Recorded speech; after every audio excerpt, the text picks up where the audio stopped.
Welcome. In this video, we are going to discuss how to find the volume of a solid.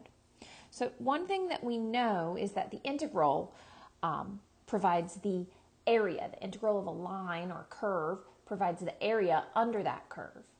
And if we integrate the area, taking that into a third dimension, that would give us the volume.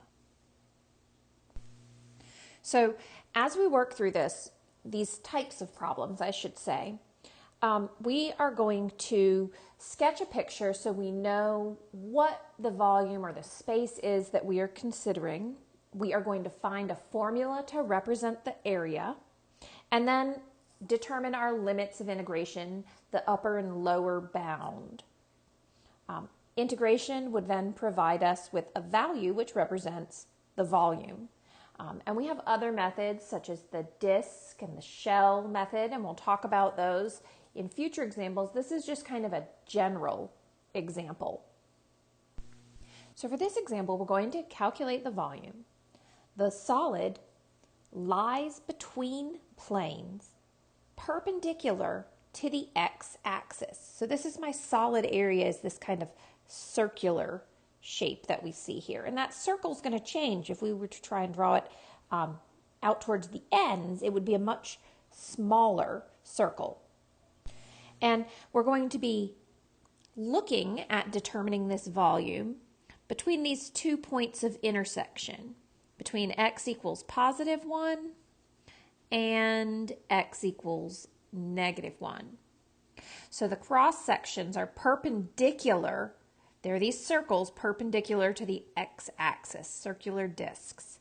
And the diameters change, as we said. So considering, again, as those bounds become closer together, these circular areas, the area of these circular discs becomes smaller.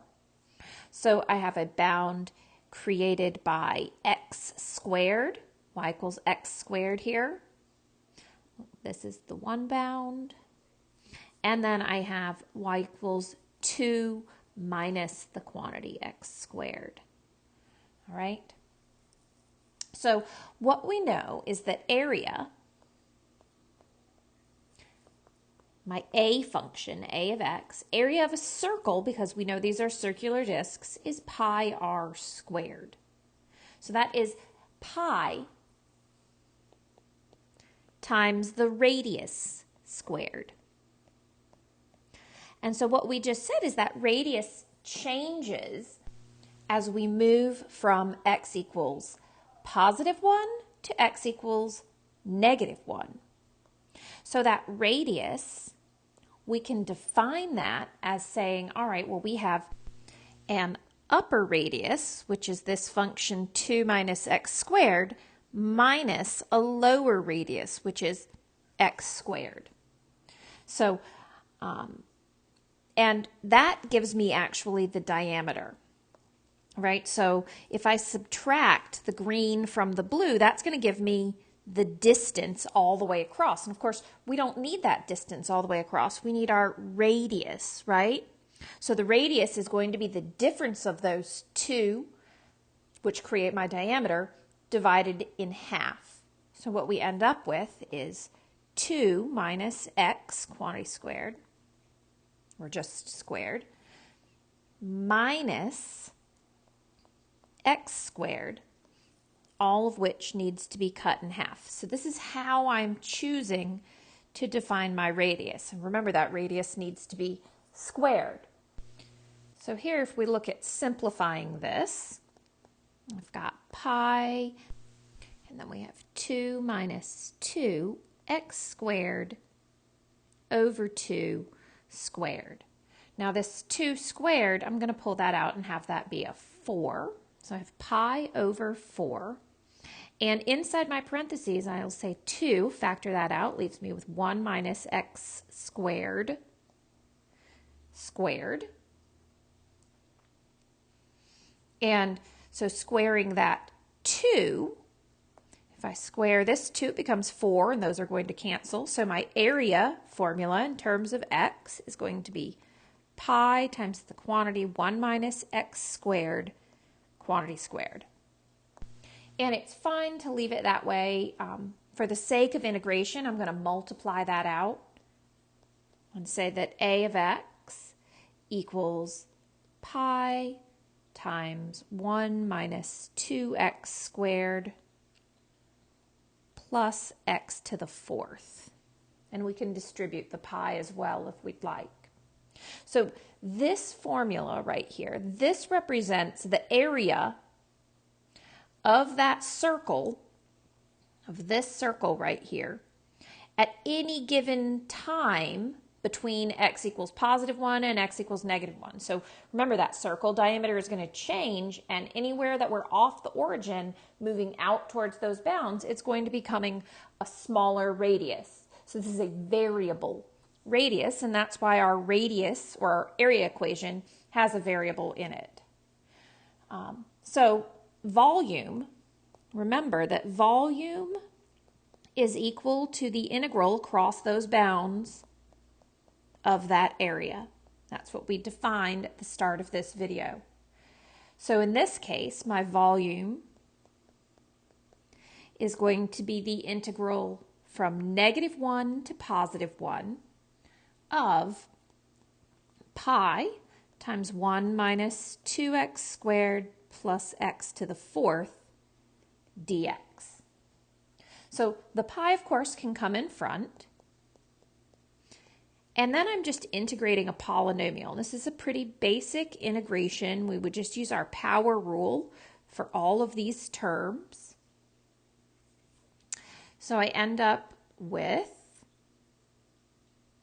x minus 2/3 x cubed plus 1/5 x to the fifth. And that will need to be evaluated from 1 to -1. So the first thing I'll do is I will plug in +1. I'll leave my pi out here. I've got 1 minus 2/3 times 1 cubed plus 1/5 times 1 to the fifth. So all of that minus, now we'll evaluate it at -1.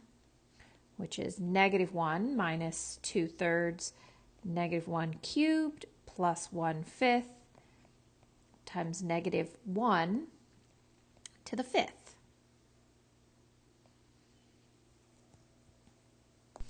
As we look at simplifying this, I have 1 minus 2/3 plus 1/5, and then I have minus all of this, which is going to be -1 plus 2/3 minus 1/5. When we raise -1 to an odd power, it will remain negative. And so if we look at subtracting all of those are actually going to turn into plus signs, adding, which gives me pi times 1 minus 2/3 plus 1/5 plus 1 minus 2/3, and then again plus 1/5. So adding all of these together, that's going to give me 16/5, and my volume would be found as 16 pi over 15. I think I said 16/5 a minute ago. We get 16/15. This represents the volume of that solid that's created. Right? It's kind of like two circular cones stuck together in the middle. That's what it visually looks like. So I hope that helps you with the idea of what we're doing. Basically, if we integrate a curve, we would get the area under the curve. If we integrate area, then we create a third dimension, volume. So in the future videos, we're going to look at specific methods that we can use to solve these problems.